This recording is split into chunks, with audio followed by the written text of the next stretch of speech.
केपी ओलीले पहिलोचोटि प्रधानमन्त्री हुँदाखेरि पनि उनलाई चाहिँ अनेक समस्या आयो। पुष्पकमल दाहालले बढी दुःख दिए। त्यो सबै कुरा सुनेर बालुवाटारमै उनका निकट व्यक्तिहरू 5-6 जना भएको ठाउँमा बरु म उनैलाई बुझाउनु राम्रो भनेका थिए उनले निर्मल निवासतिर हेरेर। अहिले अप्ठ्यारो समय आएपछि त बरु यही ठिक। उनलाई भन्नै नि सहिलो, कुरो र कुलो जता लगे नि हुन्छ। म त पहिलेदेखि भन्थेँ नि खुब त्यसै जान्छ भने त आएन अहिले भन्न सहिलो, भोलि यसै गरी बोले हुन्छन्। हो तिमीहरूबाट हुँदैन, तिमीहरू पनि जनताले हेरुन् न तिमीहरू कस्ता छौ भनेर। केपी ओलीले भोलि त्यही भन्छ नि, यहाँ गणतन्त्र गयो भने जनताले चिनुन् भनेर तिमीहरूलाई मैले यसरी गएको राम्ररी चिने हावा आयो राज संस्था आउँदैन भनेर भन्छ नि यिनीहरू। सेनाको पनि ठुलो चुनौतीपूर्ण परीक्षाको घडी छ अहिले। कदम चाल्यो त्यो फेल खायो भनेदेखि बाहिरका मुलुकहरू पनि बसिरहेछन्, त्यही मौका छोपेर यहाँको सुरक्षा निकायहरू साह्रै कमजोर पारेर उनीहरूको पकडमा जान्छ सत्ता नै। त्यो भित्र नमचिनु भयो भने सुरक्षा फौज आउनुपर्छ। सुरक्षा निकायहरू सक्रिय भयो भने त्यहाँ मान्छे मर्न सक्छन्। त्यो समस्या सकभर नआओस् भने हो। तर यो लम्बियो भने भारतलाई नेपालले त्याग्छ कसरी भन्न अहिले कुरा नगरौँ, कसरी हेर्दै जाउँला भन्न नगरौँ, यो गर्छ र भारतलाई नेपालले त्याग्छ, बोर्डर सिल हुन्छ। आज मात्र भने आज कुरा त मैले आज खोलेको, यो विकल्प जहिले पनि छ। यो विकल्प छ नै, उसले सोचेकै छैन यो हुनसक्छ भनेर। यो आन्दोलन कतिसम्म जाला, कतिसम्म सरकारले थेक्न सक्ला, निर्णयको अन्तिम मिति केही अनुमान गर्न सकिएला यो प्रधान सेनापति पूर्णचन्द्र थापाको अवकाश अघि अथवा पछि?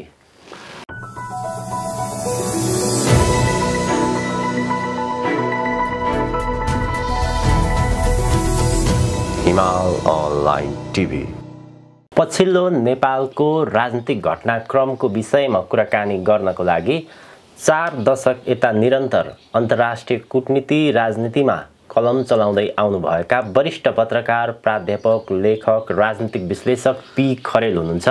खरेल सर, स्वागत छ यहाँलाई। धन्यवाद। झन्डै 2-3 वर्ष अघिदेखि नै हाम्रै टेलिभिजनमा यहाँले भन्दै आइरहनु भएको छ नेपालमा यो गणतन्त्र, संविधान, संघीयता यो टिक्ने चिज होइन, बिस्तारै खारेजीको प्रक्रियामा जान्छ, रहँदैन भन्दै आइरहनु भएको थियो। पछिल्लो घटनाक्रमलाई हेर्दाखेरि पुष्पकमल दाहाल प्रचण्ड, जसले राजाको नामै लिन चाहँदैनथे, राजाको विरुद्धमा 10 वर्ष जङ्गल पनि बसे र यो गणतन्त्रको संवाहक नै मै हुँ, यसको प्रमुख पात्र नै म हुँ, केपी ओली होइनसम्म पनि भने, उनैले अहिलेको राष्ट्रपति भन्दा त राजा नै ठिक भनेर भने। यता प्रधानमन्त्री केपी शर्मा ओलीले जुन नेपालको संविधान 2072 असोज 3 मा जारी गरियो, यो संविधान भने संसारको उत्कृष्ट संविधान भन्ने खालको व्याख्या विश्लेषण हुँदै आइरहेको थियो। तर उहाँले नै यो संविधानमा त देशलाई सधैँ अस्थिरता राख्ने प्रपञ्च अथवा त्यो शब्द पहिल्यै घुसाइयो भन्ने खालको भाषा बोल्नुभयो।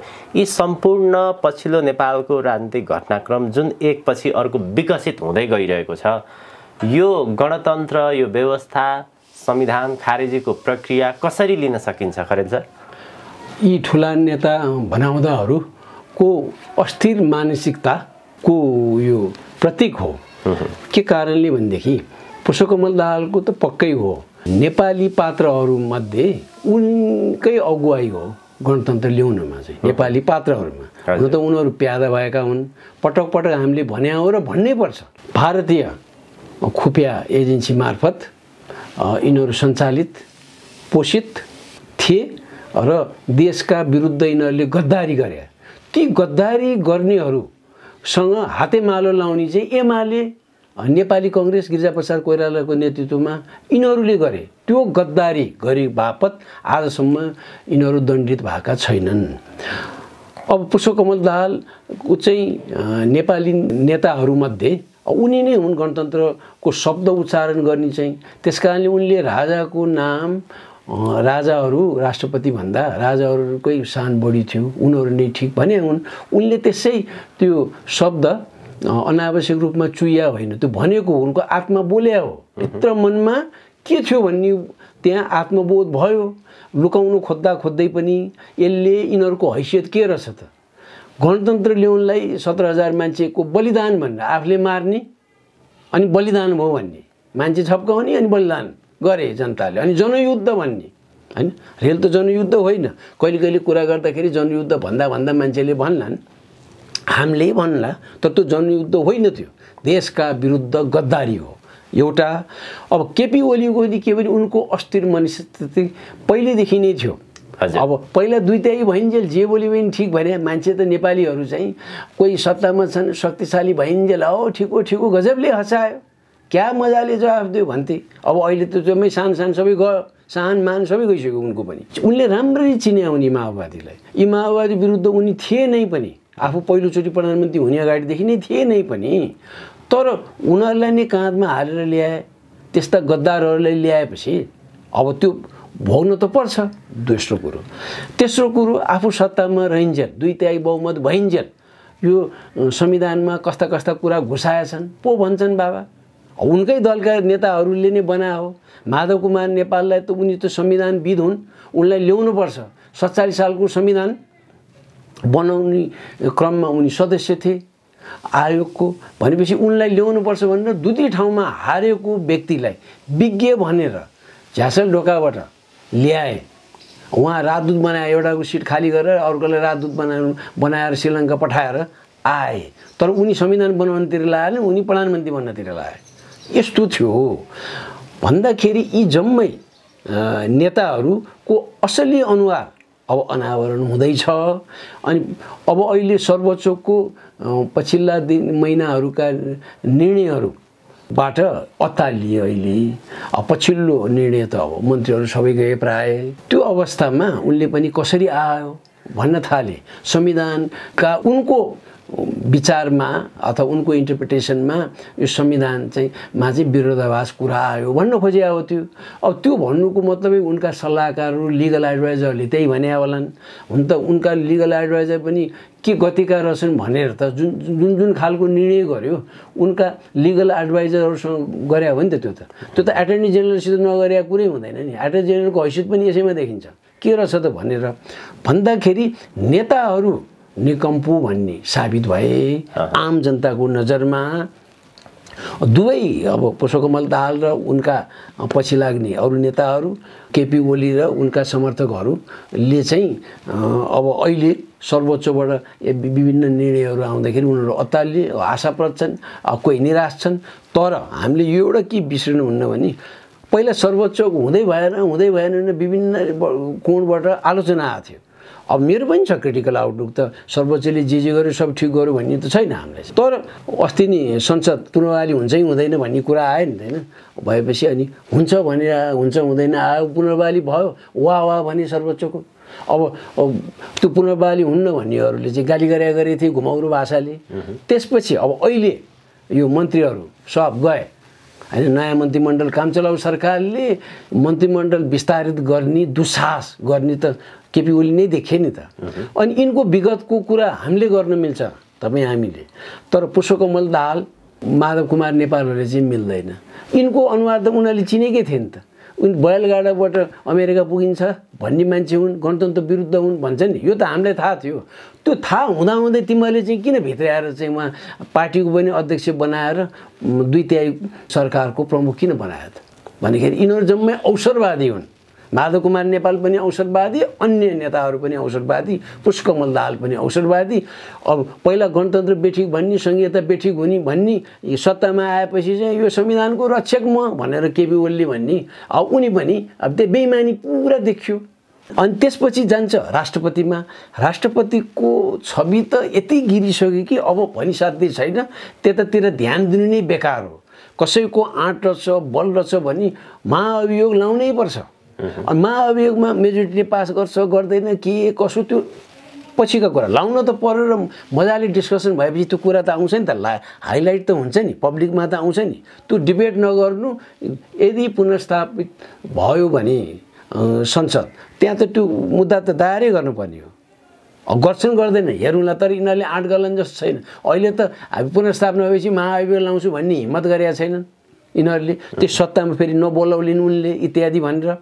राष्ट्रपति आफै चाहिँ पटक पटक विभिन्न उनकै तलबधारी लिगल एडभाइजर बाहेक अरूसँग पनि पब्लिकमा के छ, पब्लिक रियाक्सन के हुन्छ, अरूले के भन्छन् भनेर र विभिन्न निकायहरूले के भन्छन् भनेर उनी चासो राख्ने हुँदा निर्मल निवास हैन राजाले के भन्छन्, उनीहरू निकट व्यक्तिहरूले के भन्छन् भनेर चासो राख्छिन्, सोध्छिन् नि राष्ट्रपतिले। यो अहिलेको कुरो होइन, कम्तीमा 6-8 महिना भइसक्यो। भनेपछि प्रधानमन्त्री केपी शर्मा ओलीमाथि जसरी विपक्षी गठबन्धनले केपी ओली पहिलेबाट गणतन्त्रको पक्षमा थिएनन्, उनका पुरानो अन्तर्वार्ताहरू हेर्ने हो भने पनि बैलगाडा चढेर अमेरिका पुगिँदैन र यो सङ्घीयता भन्ने चिज चाहिँ अनावश्यक रूपमा नचाहँदै परिस्थितिले घुसायो, खास गरी नेपाली जनता र देशको हितमा थिएन भन्ने खालको त्यो भाषाहरू सुनिन्थ्यो। उनी विपक्षी गठबन्धनहरूले पहिलेबाट उनी गणतन्त्रवादी थिएनन् भन्ने चाहिँ सत्य हो कि अथवा पछि आएर उनको नियत बिग्रिएको हो अथवा उनीहरूले भने जस्तो दरबारसँगै साँठगाँठ हो, के हो यो? यिनी कुनै पनि हालतमा गणतन्त्रवादी होइनन्, संहिता विरुद्ध नै हुन् उनी। तर मान्छेलाई चाहिँ शिवजीका 3 नेत्र भन्छ नि, पैसा कमाउने बारे सम्पत्तिको कुरा गरेपछि सत्तामा बसेपछि अब लाजकाजको लागि पनि यो संविधानको रक्षक भन्नुपर्छ, यतातिर जाने हो।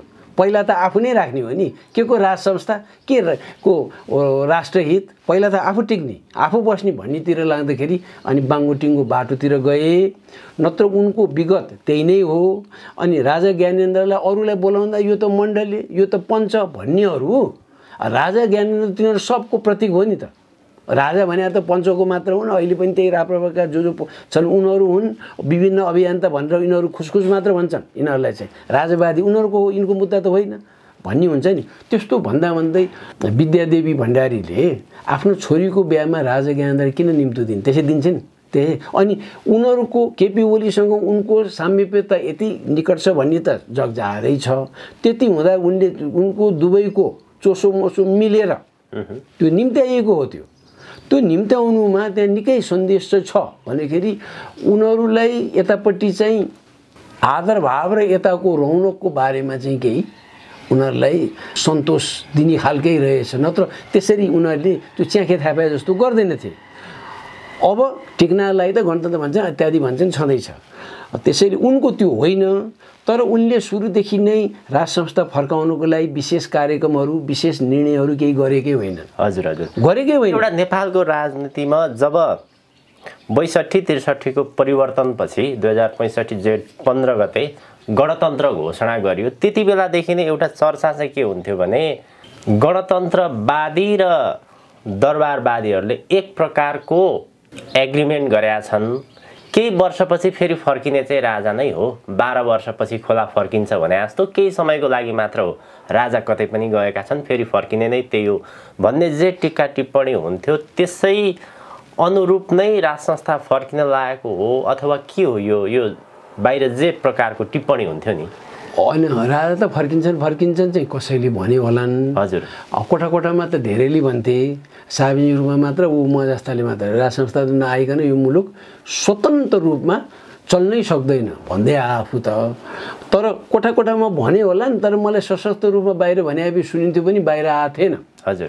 अनि त्यस्तो कुरामा त्यो अपरिपक्व तर्क मात्र हो, यसो भने होलान् भनेर कसैले मजाक रूपमा भने, कसैले आशाको हिसाबले भने, त्यो डिजाइनकै रूपमा चाहिँ गयो जस्तो मलाई लाग्दैन, मलाई चाहिँ। तर त्यो किन केही वर्षपछि आउने हो, दुइटै मिलेर आउने हो भने जस्तो मलाई चाहिँ लाग्दैन। खालि के छ भने केपी ओलीले, मैले तपाईँहरूको इन्टरभ्यूमा पनि भनेको छु, अन्य ठाउँमा पनि भन्दै आयो कहिले समयमा, केपी ओलीले पहिलोचोटि प्रधानमन्त्री हुँदाखेरि पनि उनलाई चाहिँ अनेक समस्या आयो, पुष्पकमल दाहालले बढी दुःख दिए भनेर अनि उनले बरु त्यो सबै कुरा सुनेर बालुवाटारमै उनका निकट व्यक्तिहरू 5-6 जना भएको ठाउँमा बरु म उनैलाई बुझाउनु राम्रो भनेका थिए उनले है। अनि निर्मल निवासतिर हेरेर बालुवाटारमा बस्दाखेरि भनेपछि राजालाई जिम्मा लाउने यिनीहरूले यो सहनुभन्दा भन्थे। पछि पनि यो 1 वर्ष 1.5 वर्ष यता पनि उनले कम्तीमा 2 पटक, अब 2 पटक मेरै जानकारीमा छ 2 पटक भनेपछि त अरूसँग त भने होला नि उनले, सबै कुरा कचोटि भने त मलाई थाहा हुँदैन। अब विद्यादेवीले त्यस्तो चासो राख्ने राजा ज्ञानेन्द्रप्रति यिनको विगत त्यस्तो छ। अहिले अप्ठ्यारो समय आएपछि त बरु यही ठिक। उनलाई भन्नै नि सहिलो, कुरो र कुलो जता लगे नि हुन्छ। म त पहिलेदेखि भन्थेँ नि, खोप त्यसै जान्छ भने त आयो कि आएन अहिले भन्न सहिलो। भोलि यसै गरी बोले हुन्छन्। हो, तिमीहरूबाट हुँदैन, तिमीहरू पनि जनताले हेरुन् न तिमीहरू कस्ता छौ भनेर। केपी ओलीले भोलि त्यही भन्छ नि, यहाँ गणतन्त्र गयो भने जनताले चिनुन् भनेर तिमीहरूलाई मैले यसरी गएको राम्ररी चिने, अब आयो राज संस्था आउँदैन भनेर भन्छन् यिनीहरू। यिनीहरू त्यसरी जाने हुन्। त्यसैले अहिले चाहिँ यिनी साह्रै चेपमा परेहरूले त्यो विगतको आफ्नो जुन विचार थियो त्यो कुनै न कुनै रूपले प्रस्फुटित हुन सक्छ। त्यो प्रस्फुटित भयो भने उनका कदमले यसै गयो उसै गयो भनेपछि एउटा ठुलो कन्स्टिट्युसनल क्राइसिस ल्याइदिएपछि स्वतः नयाँ किसिमको गभर्मेन्ट बन्ने सम्भवतः। अनि नयाँ किसिमको गभर्मेन्ट बनेपछि स्वतः पछाडिबाट सेना त्यहाँ छ, सेनाको भूमिका सशक्त छ भन्ने त्यसै आवाज हुन्छ नि, त हुने वातावरण बनाउन सक्छन्। त्यो एउटा झिनो सम्भावना छ मैले देख्दाखेरि चाहिँ। तर मौका पाए राम्ररी आफ्नो डिजाइन के छ अब इन्डियाको, उनीहरूको डिजाइन अनुसार चाहिँ ओलीले हामीलाई धोका दियो भनेको थियो। अब अहिले पछिल्लो समयमा त ओली नै उतैपट्टिका विश्वासपात्र भएर बसेका छन्। विशेष त पश्चिमातिरको डोमिनेसन छ अहिले, इन्डियाले नि बुझिएको छ त्यो चाहिँ। पश्चिमासित यिनी बढी नजिक, पश्चिमाभन्दा अमेरिकासित केपी ओली। अनि केही पछि खसीको कुरामा इन्डिया हो। अब पहिला रको चिफ यहाँ आएपछि नै विभिन्न घटना घटे यहाँ। अब के भनेको छ त्यहाँ है, यो है यो गर्नु विभिन्न अब सम्भावनाहरू भन्न कुरा गरे होला नि। त्यसरी रको चिफ आउने बित्तिकै ऊ आफै सर्वज्ञानी होइन। उसले त विभिन्न रिपोर्टहरू ल्याएर उसका डिपार्टमेन्टहरू र त्यहाँ भारतमा 22-24वटा इन्टेलिजेन्स एजेन्सी छन्। त्यसमध्ये यस्तो नेपालसित यस्तो रिलेटेडमा 8-9वटा काम लाग्छ, उद्योग सम्बन्धी, कमर्स सम्बन्धी हैन। अनि र त छँदैछ त्यहाँ कति पैसा कुन नेताको छ सबै कन्ट्याक्ट चाहिँ त्यहाँ चाहिँ राखेका हुन्छन् त्यहाँ सबै पैसा। अब त्यो जम्मै गर्दाखेरि सूर्यबहादुर थापाहरूले कति पैसा उहिलेदेखि राखे, पैसामा ढोक्क भएर त्यहीँ राख्ने है। एउटा उदाहरण दिए। अनि त्यो जम्मै स्ट्रेन्थ उनीहरूको छ। अब यहाँ के भनेका छन्, यो छ यो छ, उनको त्रुटि छ भने उनको त्रुटि पनि घुमाउरो भाषाले भन्छन्। अब त्यसैले यिनले पछिल्लो समयमा त्यतातिर लानलाई चाहिँ सहयोग पुर्याउन बेर छैन। प्रधानमन्त्री केपी शर्मा ओलीको विषयमा कुराकानी गर्दाखेरि एमाले निकटकै प्रमुख नेताहरूले अथवा दोस्रो तहका नेताहरूले अहिलेको परिस्थितिमा केपी ओलीले यिनीहरूलाई बुझाउनु भन्दा राजालाई नै बुझाउँछन्। भित्री रूपमा त्यो प्रकारको छलफल कुराकानी भएको सुनिन्छ। एकातिर भने पुष्पकमल दाहाल प्रचण्डको विषयमा चाहिँ उनले जसरी राजा नै ठिक अहिलेको राष्ट्रपति भन्दा भन्ने जुन टिप्पणी गरे, उनको त्यो अर्थ चाहिँ राजै ठिक भन्ने ठाउँमा पुग्नुको कारण जीवन रक्षाको लागि हो अथवा के थियो उनको त्यो सङ्केत चाहिँ खास? मैले कम्तीमा 2 पटक यहाँहरूलाई नै विगत केही महिना यता भन्दै आएको हो। उनी र उनका समर्थकहरू माओवादीहरू उनीहरूको सुरक्षा र सुरक्षित अवतरणको लागि उनीहरू लालायित छन्। त्यसको लागि उनीहरू जे गर्न पनि तयार छन् भन्दै आयो। अब अहिले त पुष्टि भयो र हो नै। यति मात्र होइन, यो 2-3 वर्ष यतै नै विभिन्न प्रान्तमा माओवादी सभासदहरू अनि बेलुका बिजुली पानी लाएर विभिन्न अब बिचौलिया त उनीहरू पनि छन्, उनीहरूका निकट चाहिँ उनीहरूकै आतिथ्यमा बस्दाखेरि मलाई कम्तीमा 5-7 जना सभासदहरू र 3टा प्रान्तमा फरक समयमा मेरा निकट मित्रहरूसँग पनि बस्दाखेरि यहाँ परिवर्तन भयो भने त हामीलाई छोड्दैनन्, कहाँ छोड्छन् र भन्थे 2-3 वर्ष यता। अब अहिले त विगत 1 वर्ष यता त धेरै कुरा भए, धेरै घटना घटे, अब त होला जस्तो। अनि एउटा के बुझ्नुपर्छ भने सचेत आम जनताले चाहिँ ए बाबा राजा आउने सम्भावना छ भन्दा पहिला कहाँ आउनु अहिलेसम्म आएको छैन भन्छन् अझ। तर राजा आउन सक्छ, गणतन्त्र खतरामा छ भन्नुको मतलब सम्भावना त रहेछ नि त। यो कुरा त 3-4 वर्ष अहिलेसम्म गर्दैनथे। यो एउटा यो देखियो। संहिता भएन भनेर ठुलो स्वरमा बोल्ने विभिन्न कोणबाट आवाज आउन थाल्यो। अब भोलि के हुन्छ त्यो बाँकी छ। कतिले सोल्युसन ल्याउनेहरूले पनि भित्र कोठाहरूमा चाहिँ डिसेन्ट्रलाइज गर्नुपर्छ, कथम यही राख्यो भने नङ्ग्रा अझै झिकिदिनुपर्छ स्पष्ट रूपमा चाहिँ भन्छन्। उनीहरूको शब्द हो नङ्ग्रा भन्दाखेरि यदि राख्नै पर्यो पोलिटिकल कम्प्रोमाइजै गर्नुपर्ने, एक तह झिक्नुपर्छ, त्यसैले प्रान्त चाहिँ झिकौँ, स्थानीय अरू तहलाई चाहिँ राखौँ भन्ने छन्। त्यो पछिका कुरा हुन्छन्। तर परिवर्तन ठुलो हुने भएपछि यो गणतन्त्र गयो अनि संघीयता गयो बा के गयो भन्दैमा त्यो मुलुकले झन् दुःख पाउँछ। त्यहाँ त एकदम दृढ सक्षम निर्भीक खालको अन्तरिम सरकार नबनिकन त्यो जम्मै यो कुडा कड्कल नफालिकन सफा नगरिकन बन्दैन। त्यसैले केपी ओली यिनीहरूलाई चाहिँ पछिल्ला महिनामा र सर्वोच्चको निर्णयहरू श्रृङ्खलाबद्ध उनी अनुकूल नभएकोले साह्रै कमजोर इमेज हो नि त अहिले त। त्यो इमेज भएकोले यिनी अब भौतारेर कता हो सोल्युसन खोज्दाखेरि राज संस्था पनि एउटा विकल्प हो भन्ने चाहिँ पहिलेदेखि उनको रहेछ भने राम्रै भयो। विगतमा उनी प्रधानमन्त्री पहिलोचोटि नहुँदा त थियो नै। यिनी विभिन्न राजवादी निकटका व्यक्तिहरूका भेट जान्थे, सल्लाह गर्थे। यो त मेरै जानकारीमा छ नि। तर अहिले फेरि त्यो कुरा पलाउन सक्छ। बरु यसो गर्यो भने आफू पनि सुरक्षित हुने अनि उसको त भन्न पनि सजिलो छ। म त पहिलेदेखि नै हो तैपनि यसको गरिदिउँ भने त यिनीहरू नै काम नलाइने।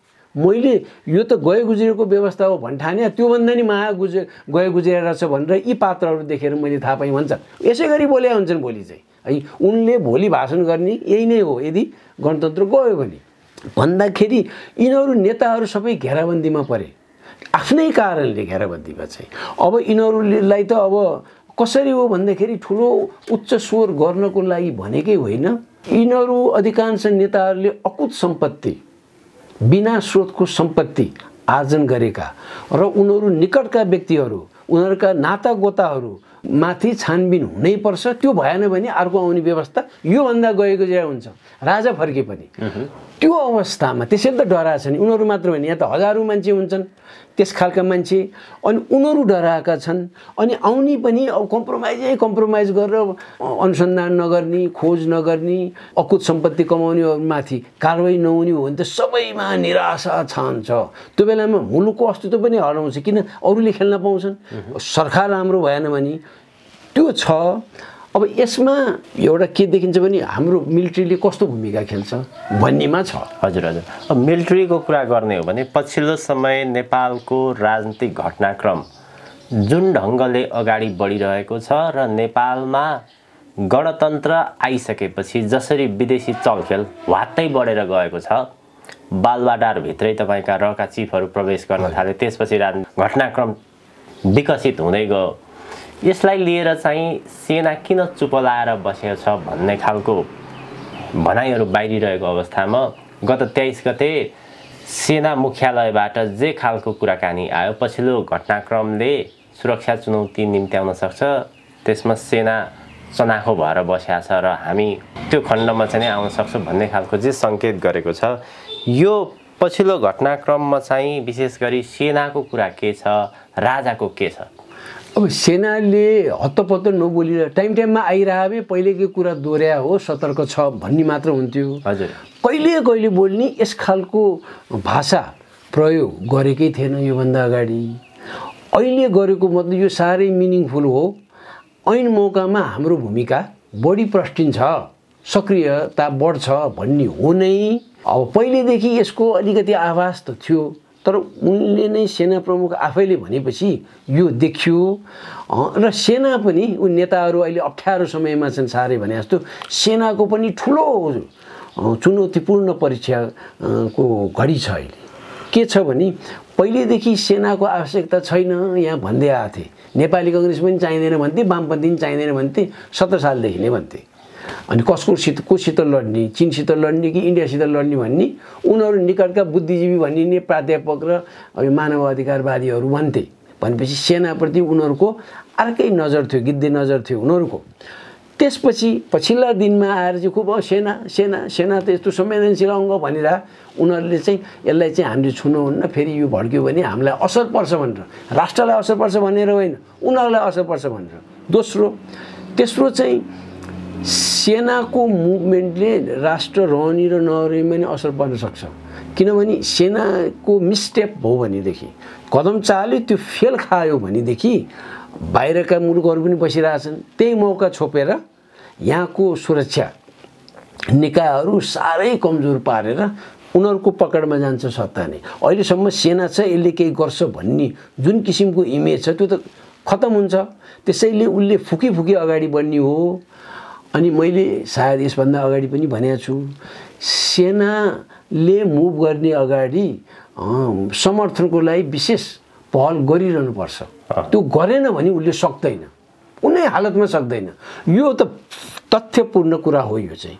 तर त्यसैले अरूको उक्साहटमा जानु पनि हुन्न। न त कसैले केही गर्यो भने त भोलि त्यसको आफूले त पैँचो त फिर्ता गर्नु पर्यो नि त, त्यो होइन। तर के भने उनीहरूको हामीले यहाँ केही आम जनताकै आशयअनुसार अथवा कुनै भोलि ठुलो आन्दोलन भयो भने आन्दोलन त्यो सम्हाल्न इत्यादि कारणले उनीहरू मुभ गर्ने अगाडि उनीहरूसित कन्सल्ट गर्छन् भने ब्रिफ गर्छन् हो। अब मेजर पावरसित भने नेपालको हकमा दुईटा छिमेकी चीन र भारत र बेलायत, जसले चाहिँ अब ब्रिटिस गोर्खा अहिलेसम्म छ, पुरानो सम्बन्ध भयो हैन, डिप्लोमेटिक रिलेसनमा सबभन्दा पुरानो त उनीहरूसित हो नि त, ओभरसिज कन्ट्रिजहरूसित। अनि अमेरिका सुपर पावर नम्बर 1 भयो, तिनीहरूलाई अवगत गराउँछ। अब त्यो अवगतमा कहिले कहिले कुरा गर्दा उनीहरूले केही भन्यो भने यिनीहरू अलिकति पछाडि हट्न सक्छन् त्यो बेलामा। तर पर्यो भने अहिलेको परिस्थितिमा सम्भावना निकै सक्रिय हुनुपर्ने स्थिति आउला जस्तो लागेको छ। किनभने छिमेकीहरूले नेपालको स्थिति अब सम्हालिनुपर्छ, यसले गर्दा नत्र भने हामीलाई नै अप्ठ्यारो पर्छ।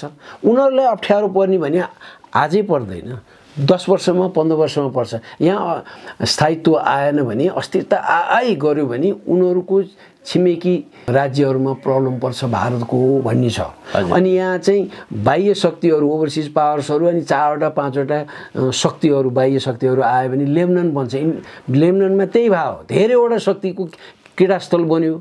यहाँ पनि त्यस्तो बन्यो भने कसैको कन्ट्रोलमा हुँदैन, समाज पनि हुँदैन, ल एन्ड अर्डर पनि हुँदैन, विधिको शासन पनि हुँदैन, स्थायित्व दिन सक्ने कुनै पर्सनालिटी पनि छैन। त्यस कारणले के हो भने कि मुलुक टुक्रिन्छ, कि भुटान बन्छ, कि सिक्किम बन्छ, कि क्रीडास्थल 10-15 वर्ष जान्छ। र हामीले विदेशी शक्तिहरू आउँदाखेरि कसरी छिन्न भिन्न पारे, कयौँ मान्छे मारे भन्दाखेरि पछिल्लो उदाहरण अफगानिस्तानै हो। त्यहाँ 20 वर्ष आएको अमेरिकी अहिले फर्किँदाखेरि 60,000 त अफगानी सेना मरेछन्। 60 सेना मात्र, सिभिलियन त कम्तीमा 50-60,000 मारे। 1,20,000 भन्दाखेरि त 1,20,000 कम्तीमा मान्छे मर्या। उनीहरूको त 2,000-3,000 कति जति मरेका छन् विदेशी शक्तिहरूका, उनीहरूका टुल्सहरू बारे भने। यहाँ लेबनान अफगानिस्तान जतै बनाउने हुन्छ। छिमेकीलाई अरू आएपछि त्यहाँ अनि उनीहरूले खेल्छन्, आफ्नो एजेन्डा राख्छन्, आफ्नो धर्म, आफ्नो संस्कृति त्यहाँ आउँछ। यो त यो हो भनेर, यो हुनु भएन भन्छ। जस्तै धर्मनिरपेक्ष राज्यहरू भनेको अहिले इन्डियामा लोकसभामा पनि क्रिस्चियन कम्युनिटीबाट 2 जना नोमिनी हुन्छ। उनीहरूको विधानसभा राज्यहरूमा पनि क्रिस्चियन कम्युनिटीबाट एक-एकजना आइरहेको हुन्छन्। किन राख्नु पर्यो त? त्यहाँ त इन्डियामा त धेरै धर्महरू छ नि, एउटा मात्र त होइन नि। किन चाहिँ क्रिस्चियनलाई मात्र दियो भने उनीहरूको प्रभाव पर्यो।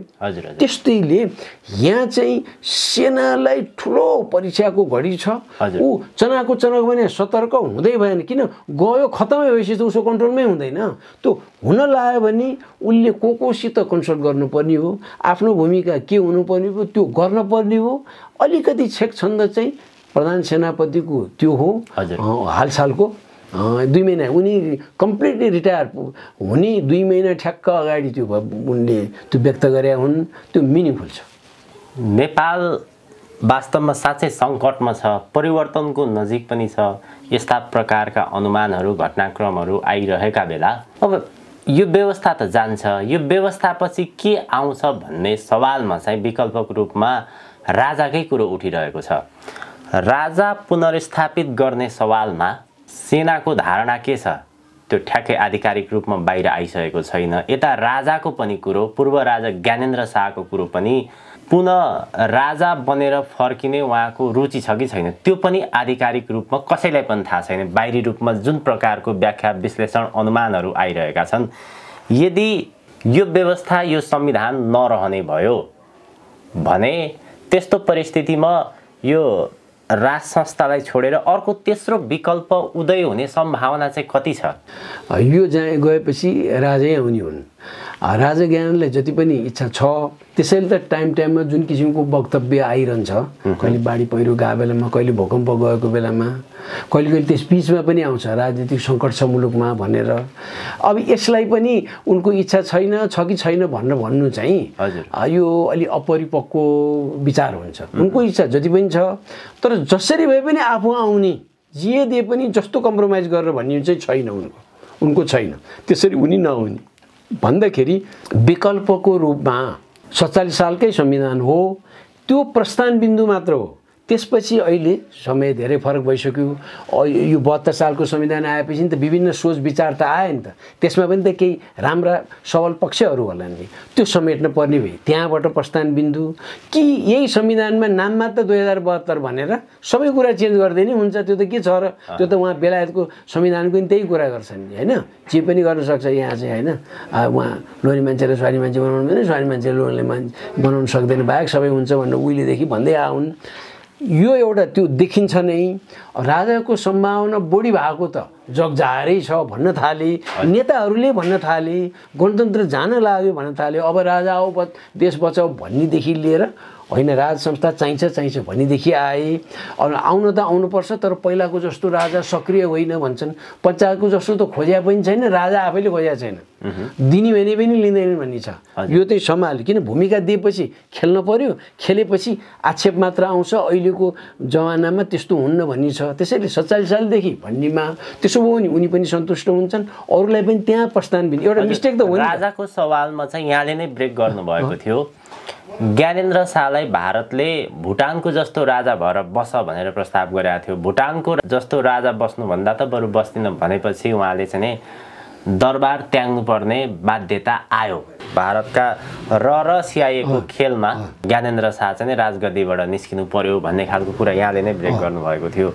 यो बीचमा नेपालको राजनीतिमा जब सङ्कट बढ्दै गयो, अस्थिरता बढ्दै गयो, बीचमा चीन र भारतले ज्ञानेन्द्र शाहलाई पटक राज संस्थामा फर्किनु पर्यो भनेर आग्रह पनि गरेको, तर ज्ञानेन्द्र शाहले नमानेको कुराहरू पनि आइरहेका थिए। अब यहाँले नै भनिरहनु भएको छ कम्प्रोमाइज गरेर खालि देखाउनेको रूपमा मात्र चाहिँ ज्ञानेन्द्र शाह फर्किँदैनन् भन्ने खालको प्रस्ताव त त्यस्तै आइरहेको छ। अभियन्ताहरूको कुरा गर्ने हो भने पनि संवैधानिक राज संस्था एउटा सांस्कृतिक राज संस्था अभिभावकको रूपमा मात्र फर्कने यस्ता खालका अभियानहरू नाराहरू आइरहेका छन्। के छ त सम्भावना? एउटा चाहिँ जहिले पनि पुच्छर जोडिहाले हुन्छन्। अनि हामीले राज संस्था भन्या चाहिँ संविधान अन्तर्गत राज संस्था भन्या पहिला सक्रिय रूपमा होइन भनेर त्यहाँ व्याख्या गरिहाले हुन्छन्। लज्जाबोध भएको त्यो त सबैले बुझेका छन् नि। सक्रिय अथवा कार्यकारी राष्ट्राध्यक्ष राजा हुनै सक्दैनन्, पञ्चायतको जस्तो राजा वीरेन्द्र पनि हुन सक्दैनन्। त्यो सबैले बुझेका छन्। मै भन्छु नि राजतन्त्र चाहिन्छ भनेर भनिरहने मान्छे मै हुन्न भन्छु नि। दिगो हुँदैन, टिक्दैन। अनि असन्तुष्टिहरूलाई एकीकृत पारेर एक गठा बनाएर मद्दत पुर्याउन यसले सहयोग गर्छ, त्यस्तो गर्यो भने त्यो हुँदैन। उनलाई चाहिँ नेहरूले पनि पटक चिठी नै लेखेर, चिठीका कपीहरू नै छन्। उहाँ मातृका प्रसाद कोइरालाले त आफ्नो जीवनीको त्यो एनेक्समा पछाडिपट्टि जीवनीभन्दा बढी त एनेक्सहरू नै राखेका छन्। अनि नेहरूले नै मैले भने जस्तै पटक भने जस्तै बाहिर राजदूत राख्नु पर्दैन, अमेरिकामा पनि हामी छँदैछौँ, वासिङटनमा पनि न्युयोर्कमा पनि हामी नै हेर्दै हाल्छौँ, किन खर्च धेरै गर्ने नेपाल जस्तो इत्यादि भनेर पठाए नेहरू जस्तोले होइन। उनीहरू त्यो बेलादेखि नै नेपाल खानी दाउ। अब अरूले चाहिँ उहाँ त्रिभुवनले दिन लायो इत्यादि भन्छन्। ए बाबा म त टिक्छु, म यहीँ बस्छु, मेरो स्वतन्त्र राज्य हुनुपर्छ भनेर हरिसिंहले है उहाँ काश्मीरमा भन्दाखेरि हट्नै पर्छ कि पाकिस्तानले खान्छ कि हामी खान्छौँ, तिमी यता आउने कि उता जाने भनेर भनेपछि अनि उनले सही गरेर भारतमा गाविन उनले दिएको काश्मीर। अनि उनीसित त्यो पत्र लिएर नेहरूलाई पत्र दिनेखेरि त्यो पत्र बुझाउँदाखेरि त्यो पत्र बुझाउनेले के भन्यो, the bastard has finally signed भन्यो। यसले चाहिँ हजुर त्यो खच्चडले अन्तिममा गएर सही गर्यो हामीप्रति नै भनेर। उता सही गरे उता हुन्थ्यो काश्मीर। ऊ हिन्दू हो तर मेजोरिटी त मुस्लिम थिए त्यहाँ, तर ऊ हिन्दू भए नाता यतै जान्छु भन्यो। त्यसपछि इन्दिरा गान्धीले राजा वीरेन्द्रलाई हिन्ट पटक दिएको। इन्दिरा गान्धी 1984 अक्टोबरमा मर्ने केही महिना अगाडि राजा वीरेन्द्रसँगको उनको अन्तिम भेटमा 5 मिनट पनि कुरा भएन, 5 मिनट पनि बस्न पाएको छैन, बाहिर आयो किनभने अब लडतरको कुरा छैन भन्ने भाषा यही थियो त्यहाँ करिब। अनि पटक उहाँ नेहरूको पालादेखि लिएर इन्दिरा गान्धीको पालामा के अरे इन्दिरा गान्धीले कोही समयमा पनि पहिला पनि भनेको अब चाहिँ नेपालले डिसाइड गर्नु पर्यो होइन। अब यो के हो भने परराष्ट्र हामीले हेर्नु पर्यो, सुरक्षा पनि हामीले हेर्नु पर्यो, नत्र हाम्रो सुरक्षामा ठुलो आँच आउँदै छ, हामी सधैँ सतर्क हुनुपर्ने छ। अनि इन्दिरा गान्धीले सधैँ अनि यो फोरेन इन्टरफेरेन्स अब फोरेन पावर्सहरू हाम्रा विरुद्ध छन् भनेर थियो नै थियो, हरेकचोटि भने हुन्थ्यो उनीहरूले। अनि राजालाई पनि त्यही भने, उनले मानेनन्, यो कुरा त मान्ने हुँदैन भने ठाडै, नत्र राजा बिहान त्यसरी ठाडो जवाफ नदिने। त्यसरी रिसाएर उनी हिँडेको, पछि उनीको हत्या भयो, उनी मरिन्।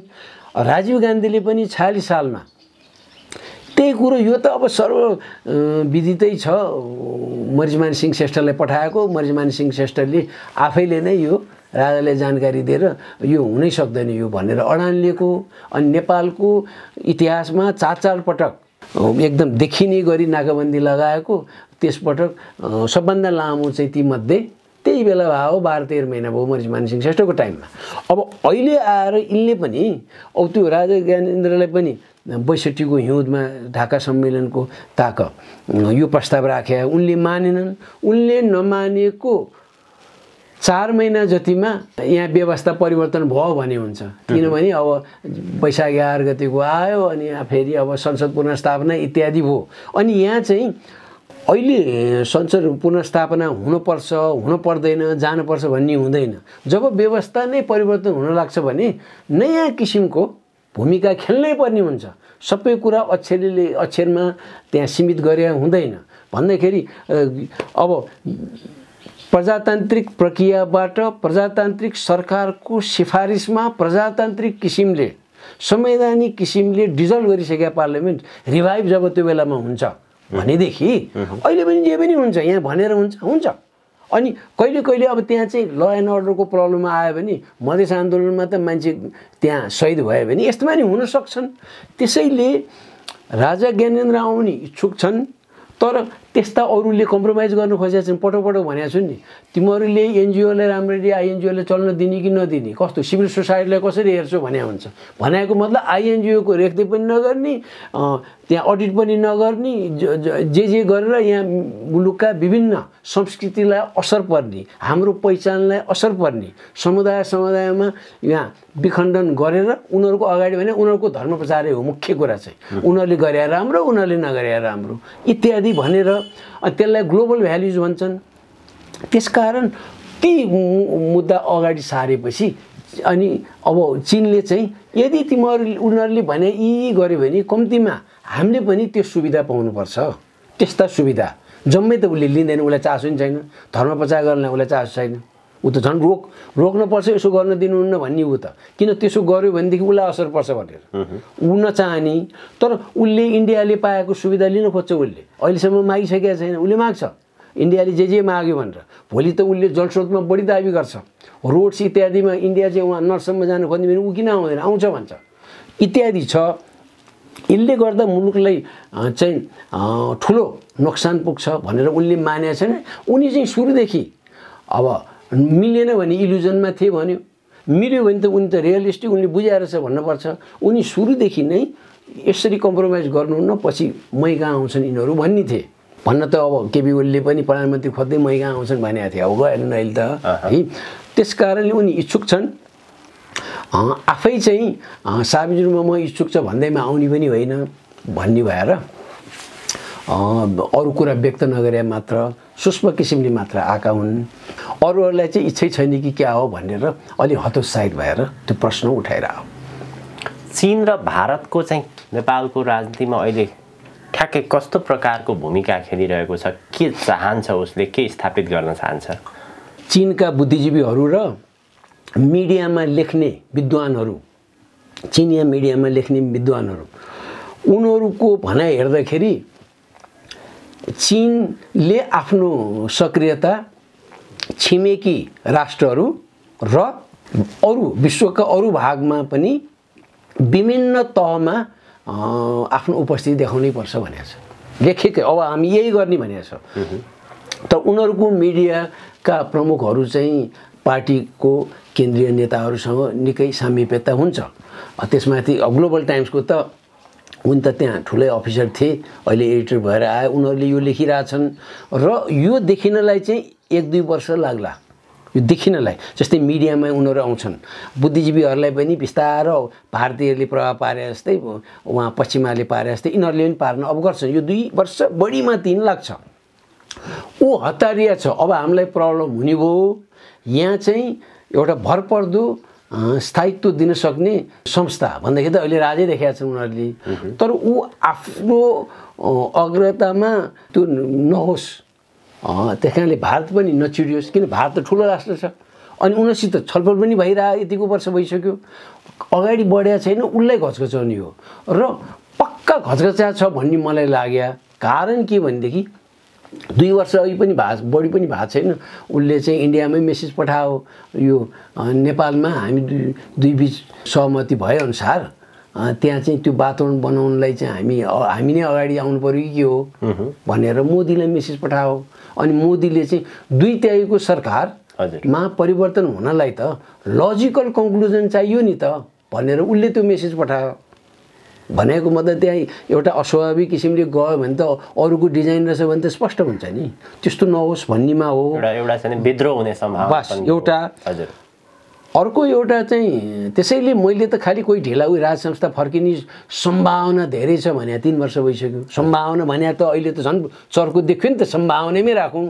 अरू कुरा मिल्दै आले। मेरो के छ भने यदि यो लम्बियो भने र भारतले खिचखिच गरिरह्यो भने, किनभने भारतको प्रभावले यहाँ विभिन्न समुदाय र समूह र दलमा त्यहाँ वितरण मचाउन सक्छ भन्ने डर छ धेरैलाई। अनि त्यो वितरण मचाउने त्यो वातावरण नै नबनोस् भनेर यो ढिला भयो। हजुर हजुर। एक। दोस्रो चाहिँ अब त्यो वितरण मचिनु भयो भने सुरक्षा फौज आउनुपर्छ। सुरक्षा निकायहरू सक्रिय भयो भने त्यहाँ अब मान्छे मर्न सक्छन्। त्यो समस्या सकभर नआओस् भने हो। तर यो लम्बियो भने भारतलाई नेपालले त्याग्छ। कसरी भन्न अहिले कुरा नगरौँ, कसरी हेर्दै जाउँला भन्न नगरौँ, यो गर्छ र भारतलाई नेपालले त्याग्छ, बोर्डर सिल हुन्छ। यो मलाई आज मात्र भने कुरा त मैले आज खोलेको हो। यो विकल्प जहिले पनि छ। यो विकल्प छ नै, उसले सोचेकै छैन यो हुनसक्छ भनेर। कसैले चाहिँ बनारसमा हामी तीर्थयात्रा गर्न वहाँ 4 धाम जाने भन्छौँ, बनारस जाने, बद्री जाने भन्छौँ नि, जगन्नाथको दर्शन गर्न जाने। यही मात्र होइन, कयौँ हिन्दूहरू वहाँ भारतभन्दा टाढा 7 समुद्र पार पनि छन्। नेपालीहरू 7 समुद्र पार पनि छन्, हिन्दूहरू नै भएर बसेका छन्। ती नै नजिक जोडेर टाँसिएर बस्नुपर्छ भन्ने हुँदैन। अनि नेपालको स्वतन्त्र विचार, सार्वभौम सत्ता भारतभन्दा कयौँ पुरानो हो, किनभने उसो त टुट्यो नि त हैन। म आफै नै युनिभर्सिटीमा 3 दशक जति पढाएँ है, राम्रो नियमित टिचर, पार्ट टाइम होइन, पढाएँ। अनि तर बिचमा मेरो टुट्यो, किन देशकै सेवा गर्नलाई वहाँ इन्डियामा मेरो गएँ। त्यहाँबाट आएपछि उपदानमा म परेँ, 10 लाख आयो जम्मा है। तर मैले मान्नु पर्यो भने जस्तै बाहिरका हिन्दूहरू त टाढा भएको छैन नि, इन्डियाभन्दा पर गयो भनेर बोर्डर इन्डिया भएन भने त भएको छैन नि। त्यस कारणले त्यो पऱ्यो भने नेपालले अर्को विकल्पले चाहिँ उसलाई छोड्छ र बोर्डर सिल गर्छ। उसले बोर्डर सिल गर्ने अवस्था आउँदा आउला भारतीय सेना भने आउन सक्दैन। म यी किटानका साथ भन्छु, बाँकी अन्दाज गरिरहेको हुन्छ। म अन्दाजमै छोडिदिन्छु मैले चाहिँ त्यति। त्योभन्दा बढी अहिले भन्न नचाहेको, किन आम बुद्धिजीवी भनौँ र दलीय बुद्धिजीवीहरूले मलाई सुरक्षाविद माने नि होइन, हुँदा पनि होइन, परराष्ट्रविद माने नि होइन, हुँदा पनि होइन, तर मेरो जानकारीमा छ। हजुर। नेपालमा परिवर्तन ढिलो हुनुको कारण चाहिँ केही बौद्धिक वर्गले के भन्छन् भने त्यो चाहिँ भारतको कारणले। भारतको कारण भनेको कस्तो भने भारतको 2टा पक्ष, एउटा पक्षले बिजेपी पक्षले नेपालमा हिन्दू राष्ट्र र राज संस्था चाहन्छ, तर आरएसएस चाहिँ धर्म संस्कृतिको कुरा उठाए पनि उसको केन्द्र भने चाहिँ वेस्टर्नहरूले चलाएको हुनाले राज संस्था नेपालमा पुनर्स्थापित नहोस् भन्ने मनसाय चाहिँ त्यस्तो छ अरे। त्यस कारणले पनि नेपालमा राज संस्था फर्किनुको लागि ढिलो भइरहेको छ भन्छ नि, कति छ यसमा सत्य? अब यो 3-4 वर्षदेखि नै यो कुरा हो, 2 वर्ष जति अघि पनि हो। तर पछिल्लो समयमा 1.5 वर्ष जति अघि चाहिँ उनीहरू कन्भिन्स भए है हिन्दू राष्ट्र मात्र होइन कि राज संस्था नभइकन हिन्दू राष्ट्र नै टिक्दैन नेपालमा। त्यसकारणले राज संस्था चाहिँ छ भन्नेकै पल्ला भारी भएर अब चाहिँ निर्णय भइसक्यो भन्ने थियो। हालसालै अहिले 1.5 महिना जति भयो अब नेपालमा परिवर्तन हुने भयो भनेर उनीहरूको इन्टेलिजेन्सको रिपोर्ट गयो रे है। अब यो त के भने छिमेकी छन्, उनीहरूले अध्ययन गर्छन्, नेपालमा यस्तो हुन लाग्यो भन्छन् उनीहरूले। तर अब हामी नेपाली चाहिँ के छौँ त? अब यहाँ चाहिँ हामी नेपाली भने सेनाले, दलहरूले, अभियन्ताहरूले, नयाँ दलहरू, नयाँ शक्ति भने नयाँ दल जुन इमर्जिङ छन् नि, उनीहरूको भूमिका कस्तो हुन्छ? नेपाल त यसैमा केन्द्रित हो अहिले त। यिनीहरूले राम्रो गर्यो भने बाहिरको केही पनि एजेन्डा लाग्दैन। अनि अब आउने भने त दुईटाले समदुरी राख्ने हो, समदुरी नै राख्ने हो। नजिक हो यताबाट बढी जान्छु भनेर बढी गर्ने होइन। म यतातिर छु, म जम्मै थोक छोडिदिन्छु भनेर कसैले नि छोड्दैन। यहाँ घरमा बस्दाखेरि नि छिमेकीलाई कसैले नि छोड्दैन। त्यो जान्छ।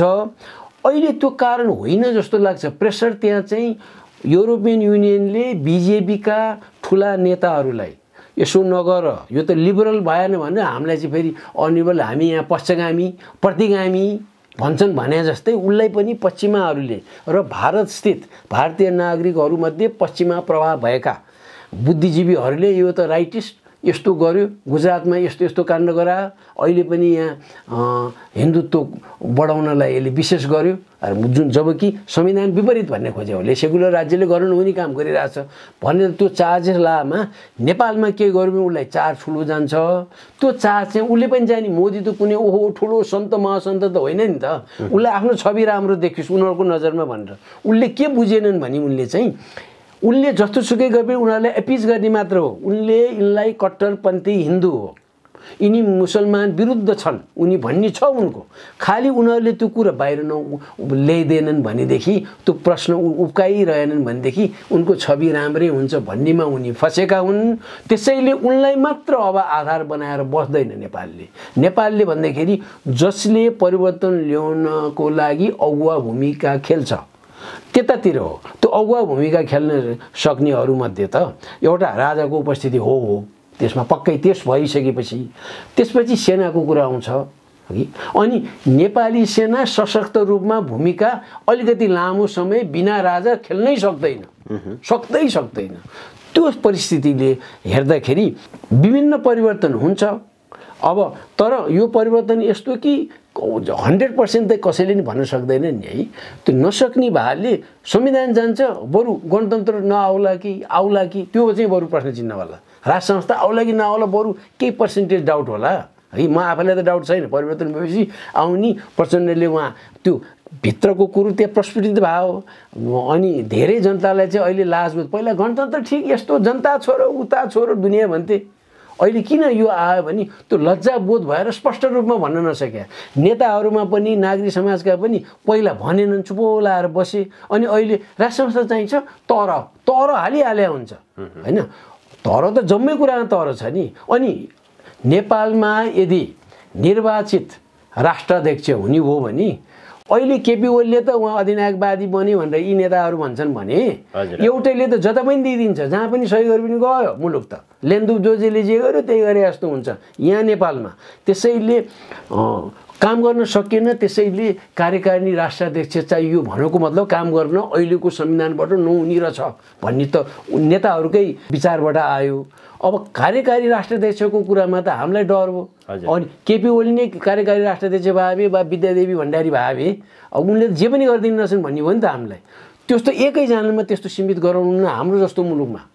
त्यो कारणले राजा चाहिने हो। चाहिने नै थिएन त के खान राजा चाहिने नि, बेकारको गणतन्त्र ठिक हुन्थ्यो। अब परिवर्तन जसरी भए पनि गर्नुपर्छ भन्ने परिस्थितिमा पुगिसकेपछि लकडाउन खुकुलो भएसँगै विभिन्न सङ्घ संस्थाहरूले अब आन्दोलन गर्ने कार्यक्रमहरू तय गरिरहेका छन्। कतिपय सङ्घ संस्थाले त आन्दोलनको मिति पनि तय गरिसकेको अवस्था छ। यो आन्दोलन कतिसम्म जाला, कतिसम्म सरकारले थेक्न सक्ला, निर्णयको अन्तिम मिति केही अनुमान गर्न सकिएला यो प्रधान सेनापति पूर्णचन्द्र थापाको अवकाश अघि अथवा पछि? हुनुपर्ने त अघि हो हजुर, अवकाश अघि हुनुपर्ने।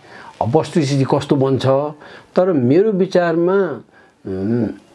अब सुरु भयो, मोर्चाबन्दीतिर लागिरहेछन्। अनि विभिन्न अभियन्ताहरू दल पनि अब अहिले रजिस्टर गर्न थालेका छन् दलमा पनि। र दर्ता भएर स्थापित दलहरू पनि मोर्चाबन्दीतिर जानुपर्छ।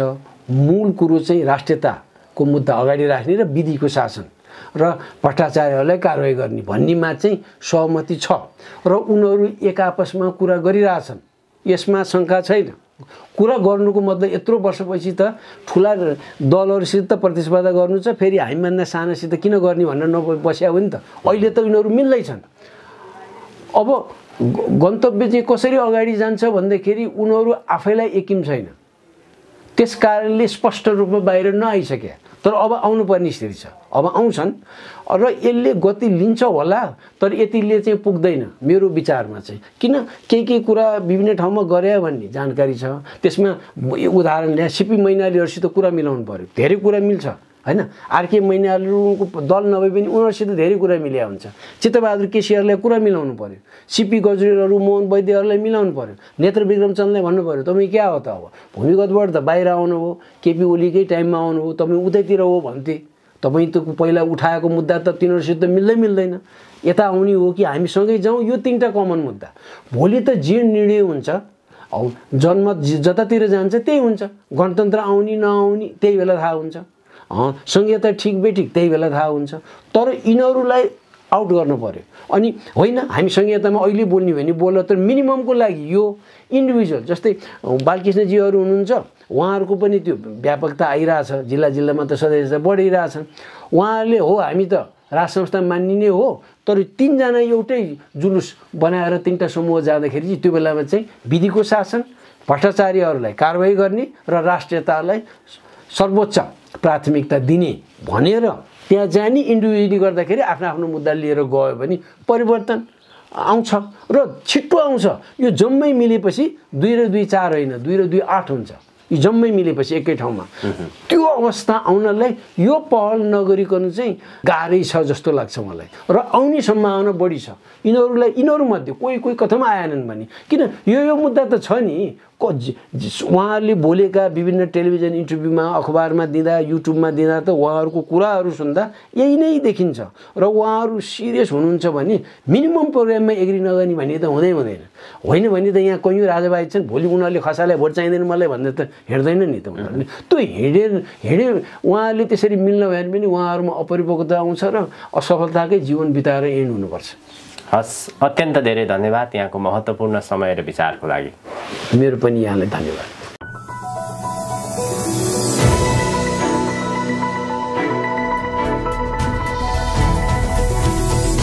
हिमाल अनलाइन टिभी।